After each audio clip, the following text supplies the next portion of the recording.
4장. 모세가 이 일을 제기했다. 그들은 저를 믿지 않고 제가 하는 말을 한마디도 듣지 않을 것입니다. 그들은 하나님께서 그에게 나타나셨다고 천만에 하고 말할 것입니다. 하나님께서 말씀하셨다. 내 손에 있는 것이 무엇이냐? 지팡이입니다. 그것을 땅에 던져라. 모세가 지팡이를 던지니 그것이 뱀이 되었다. 모세가 재빨리 뒤로 물러섰다. 하나님께서 모세에게 말씀하셨다. 손을 뻗어 그 꼬리를 잡아라. 그가 손을 뻗어 꼬리를 잡으니 그것이 원래대로 지팡이가 되었다. 이는 하나님, 그들 조상의 하나님, 곧 아브라함의 하나님, 이삭의 하나님, 야곱의 하나님이 네게 나타났다는 것을 그들이 믿게 하려는 것이다. 하나님께서 또 말씀하셨다. 내 손을 옷 속에 넣어보아라. 모세가 손을 옷 속에 넣었다가 꺼내보니 손이 나병에 걸려 눈처럼 하얗게 되어 있었다. 하나님께서 말씀하셨다.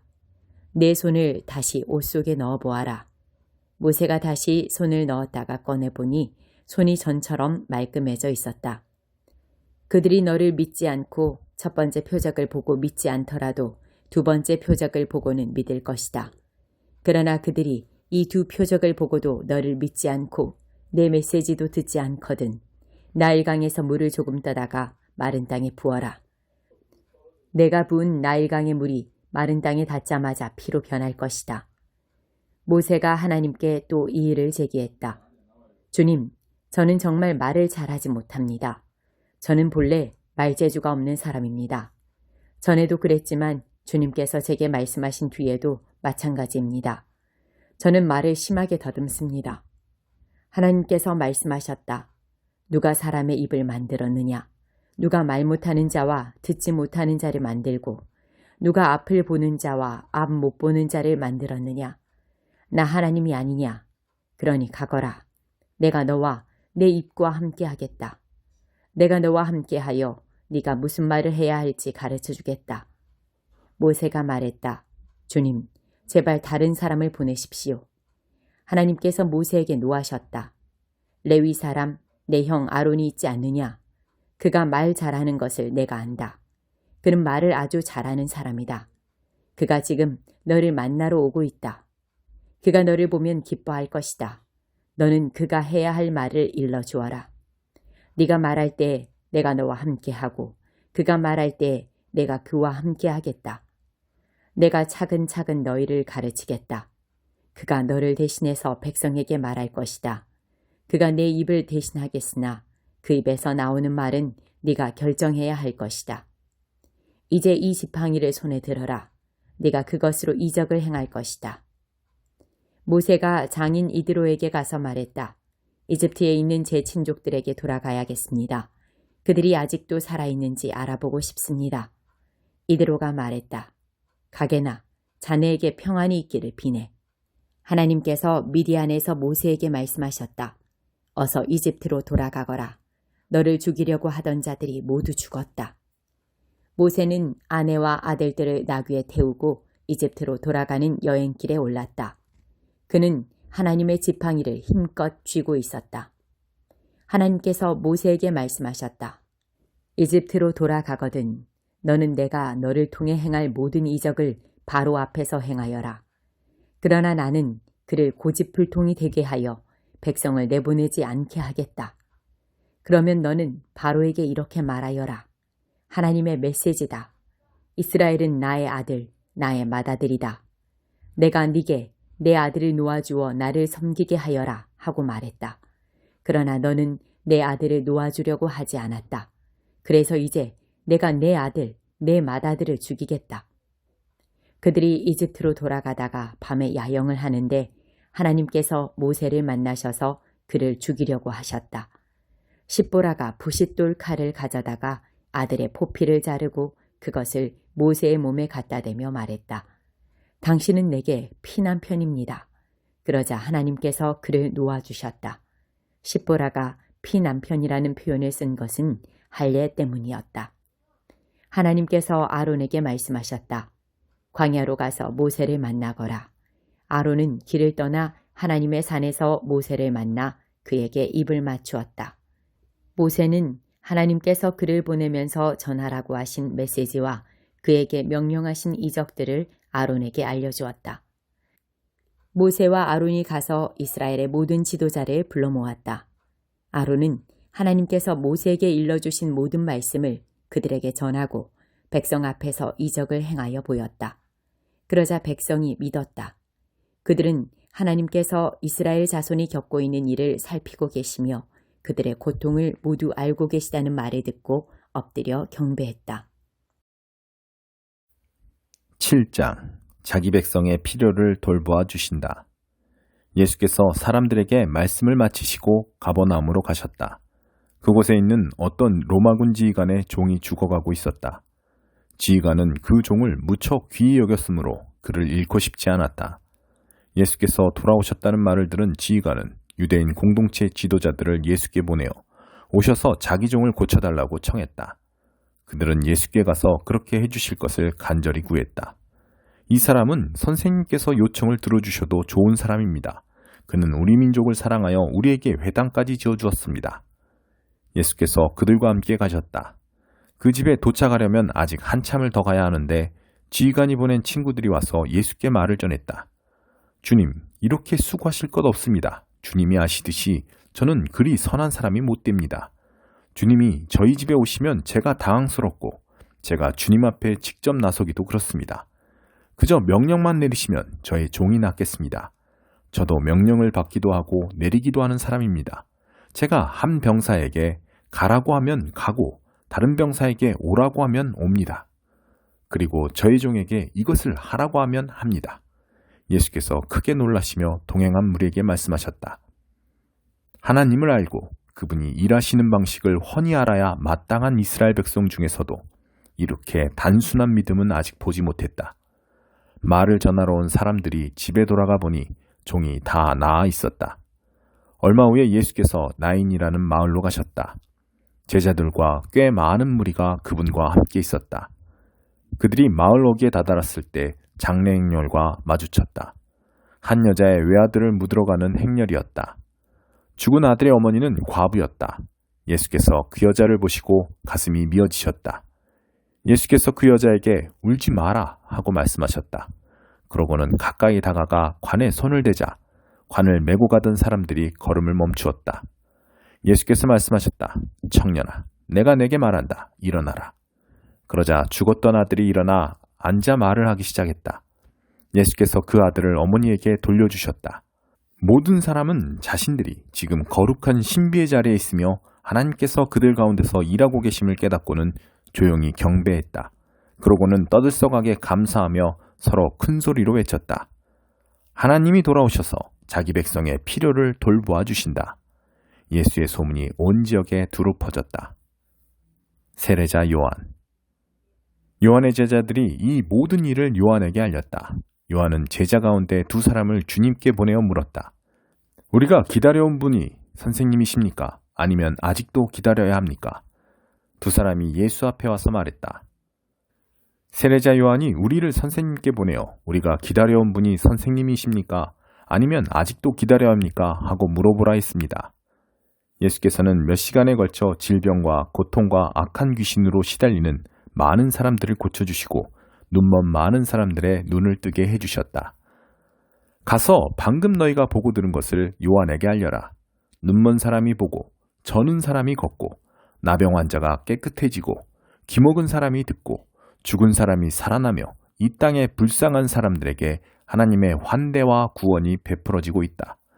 이것이 너희가 기대하던 것이냐? 그렇다면 너희야말로 복된 줄 알아라. 요한이 보낸 사람들이 떠나자 예수께서 요한에 대해 무리에게 더 말씀하셨다. 그를 보러 광야로 나갈 때 너희는 무엇을 기대했더냐? 주말을 쉬러 나온 사람이더냐? 아닐 것이다. 그럼 무엇이냐? 멋진 양복을 차려입은 교주더냐? 광야에서는 어림도 없다. 그럼 무엇이냐? 하나님의 메시지를 전하는 사람이냐? 맞다. 하나님의 심부름꾼이다.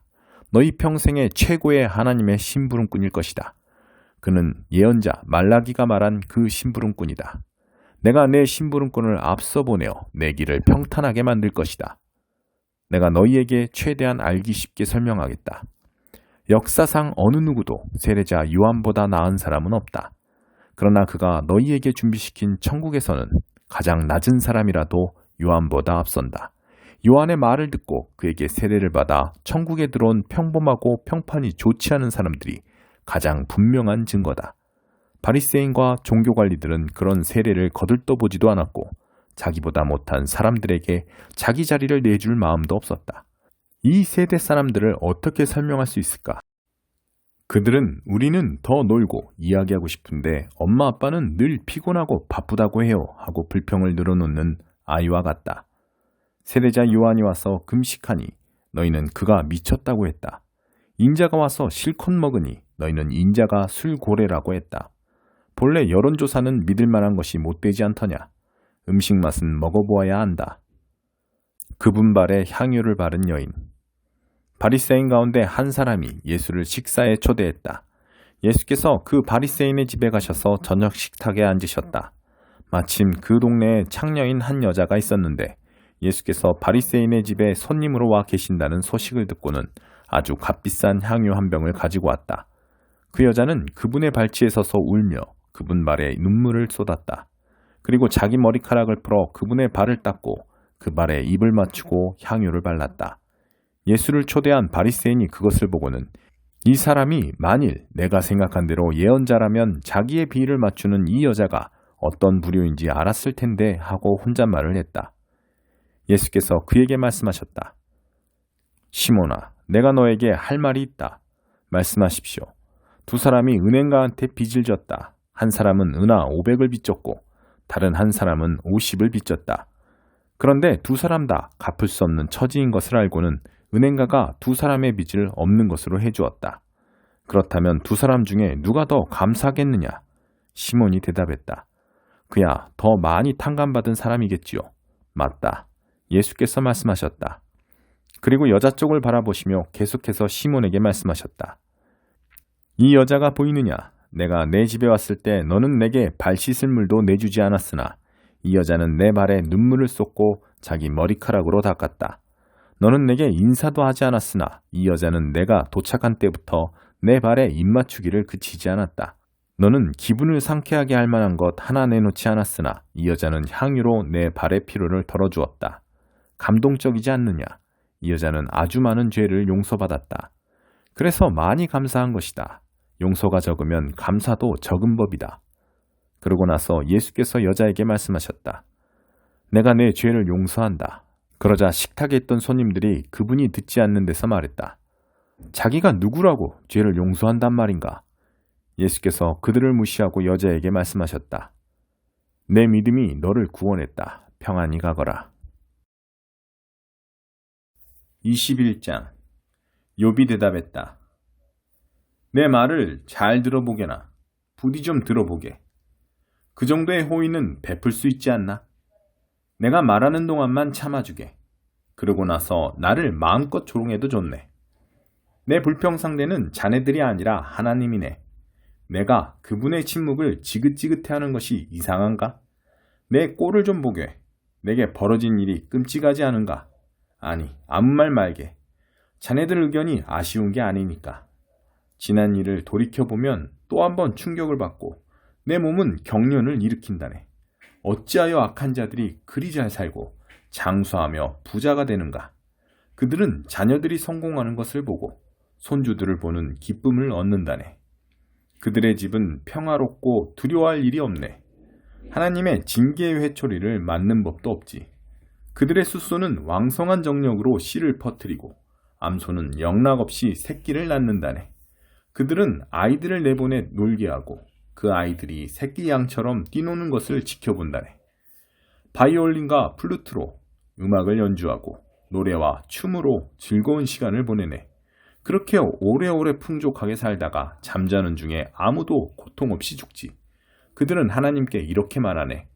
저리 가세요. 나는 당신이나 당신의 길에 관심 없습니다. 전능하신 하나님, 우리가 왜 당신과 어울려야 합니까? 그런다고 우리에게 무슨 이득이 있습니까? 그들은 틀려도 크게 틀렸네. 그들은 신이 아니지 않나. 그들이 어떻게 그런 형태를 이어갈 수 있는지 나는 도무지 모르겠네. 악한 자들이 실패하거나 재앙을 겪거나 응분의 벌을 받는 일이 몇 번이나 있던가? 불운을 겪는 경우는 또 몇 번이나 있던가? 그리 많지 않네. 자네들은 하나님이 그들의 후손을 치기 위해 처벌을 유보하신다고 말하겠지. 그렇다면 나는 지금 당장 그들에게 벌을 내려 자신이 한 일을 알게 해주십시오 하고 구하겠네. 그들은 자신이 저지른 악의 결과를 감당하고 하나님의 진노를 온전히 느껴야 마땅하네. 안전하게 무덤 속으로 들어가 버리고 나면 가족에게 무슨 일이 벌어지든 그들이 신경이나 쓰겠는가? 그러나 하나님은 우리가 도무지 이해할 수 없는 방식으로 일하시는 분인데 감히 어떻게 하나님께 이래라 저래라 할 수 있겠나? 어떤 사람은 만사가 순탄하여 왕기왕성하게 전성기를 누리다가 죽고 또 어떤 이는 행복을 맛보지도 못한 채 가진 것 없이 비참하게 죽는다네. 하지만 묘지에 나란히 누운 두 사람을 벌레들은 분간하지 못하지. 나는 속지 않네. 자네들의 속셈을 잘 알거든. 나를 넘어뜨리려고 계획을 꾸미고 있지 않나? 자네들은 폭군의 성체가 산산조각나고 악인의 업적이 무너진다는 순진한 주장을 하네만 온 세상을 다녀본 사람들의 생각을 물어본 적이 있는가? 그들의 이야기를 들어본 적이 있는가? 악한 자들이 처벌을 면하고 악행을 저지르고도 죗값을 치르지 않았다고 하지 않던가? 그들에게 범죄의 책임을 물은 사람이 있던가? 그들이 응분의 벌을 받은 적이 있던가? 없을 걸세. 그들은 화려하고 근사한 장례식 끝에 값비싼 무덤 속으로 우아하게 들어간다네. 그러면 다들 그가 참 훌륭한 사람이었다고 거짓말을 늘어놓지. 그런데 어찌 내가 자네들의 터무니없는 소리에 위로받기를 바라는가? 자네들의 위로는 거짓말 투성이야. 8장. 책임이 따르는 자유. 우상에게 바친 고기와 관련해서 여러분은 끊임없이 이런 질문을 합니다. 우상에게 바친 고기가 차려진 식탁에 앉아야 하나요? 말아야 하나요? 종종 우리는 이런 질문에 답하기 위해 알아야 할 모든 것을 알고 있다고 생각하기 쉽습니다. 그러나 교만한 지성보다는 겸손한 마음이 우리에게 더 많은 도움이 됩니다. 하나님 한 분만이 모든 것을 아십니다. 이것을 인정할 때까지 우리는 제대로 알고 있다고 할 수 없습니다. 어떤 사람들은 우상이라는 것은 전혀 실체가 없는 것이고 아무것도 아니며 우리 하나님 한 분밖에는 다른 신이 없다고 아주 정확하게 말합니다. 또한 그들은 아무리 많은 신들의 이름이 불려지고 숭배되어도 모두 터무니없는 이야기에 지나지 않는다고 말합니다. 아버지 하나님 한 분만이 계실 뿐이며 만물이 그분에게서 났고 그분은 우리가 그분을 위해 살아가기를 바라신다고 아주 정확하게 말합니다. 그리고 오직 한 분 주님, 메시아 예수만이 계시고 만물이 그분을 위해 존재하며 우리도 그분을 위해 존재한다고 말합니다. 옳은 말입니다. 엄밀하게 따지자면 우상에게 바친 고기에는 아무 일도 일어나지 않습니다. 그것은 여느 고기와 똑같습니다. 이것은 나도 알고 여러분도 아는 사실입니다. 그러나 아는 것이 전부가 아닙니다. 아는 것이 전부가 되어버리면 몇몇 사람은 다 아는 자로 자처하며 다른 사람을 아무것도 알지 못하는 자로 여기게 될 것입니다. 참된 알문, 그렇게 무신경한 것이 아닙니다. 이와 관련해서 우리는 모든 사람의 이해 수준이 똑같지 않다는 것을 알아야 합니다. 여러분 가운데는 평생 동안 우상에게 바친 고기를 먹어왔고 그 고기 속에 악한 것이 들어있어서 여러분 안에서도 악한 것이 될 것이라고 생각하는 사람이 있습니다. 그런 조건 아래에서 형성된 상상력과 양심이라면 하룻밤 사이에 갑자기 바뀌지는 않을 것입니다. 그러나 다행히도 하나님께서는 먹는 음식으로 우리의 등급을 매기지 않으십니다. 우리가 그릇을 깨끗이 비운다고 칭찬받는 것도 아니고 다 먹지 못한다고 질책받는 것도 아닙니다. 그러나 하나님께서는 여러분이 자신의 자유를 부주의하게 행사한 나머지 아직 과거의 틀과 생각에서 자유롭지 못한 동료 신자들을 길에서 벗어나게 할까봐 마음을 쓰십니다. 예를 들어 여러분이 우상 숭배를 위해 차려진 잔치, 곧 우상에게 바친 고기가 주요 요리인 잔치에 참석함으로써 여러분의 자유를 과시한다고 해봅시다. 만일 그 문제로 고민하던 어떤 사람이 평소에 여러분을 지적이고 성숙한 사람으로 여겼는데 그 잔치에 여러분이 참석하는 모습을 본다면 커다란 위험이 되지 않겠습니까? 그는 대단히 혼란스러워할 것입니다. 어쩌면 그는 자기 양심이 하는 말이 틀렸다고 생각하며 불안해할지도 모릅니다. 그리스도께서는 그 사람을 위해서도 자기 목숨을 내어주셨습니다. 그렇다면 여러분은 적어도 그 사람을 위해 그런 잔치에 가지 말아야 하지 않겠습니까? 여러분이 말하는 것처럼 잔치에 가고 안 가고가 중요한 문제는 아니니까요. 그러나 여러분이 잔치에 간 것이 여러분의 동료에게 심각한 상처를 주고 그를 영원히 망하게 한다면 그것은 큰 문제가 아닐 수 없습니다. 여러분의 동료에게 상처를 주는 것은 그리스도께 상처를 주는 것입니다. 여기저기서 거리낌 없이 행해지는 식사는 이 약한 사람들을 희생시켜도 될 만큼 가치 있는 것은 아닙니다. 우상 숭배로 더러워진 음식을 먹으러 가는 것이 여러분의 형제 자매 가운데 한 사람이라도 걸려 넘어지게 할 우려가 있다면 절대로 그 자리에 가지 마십시오.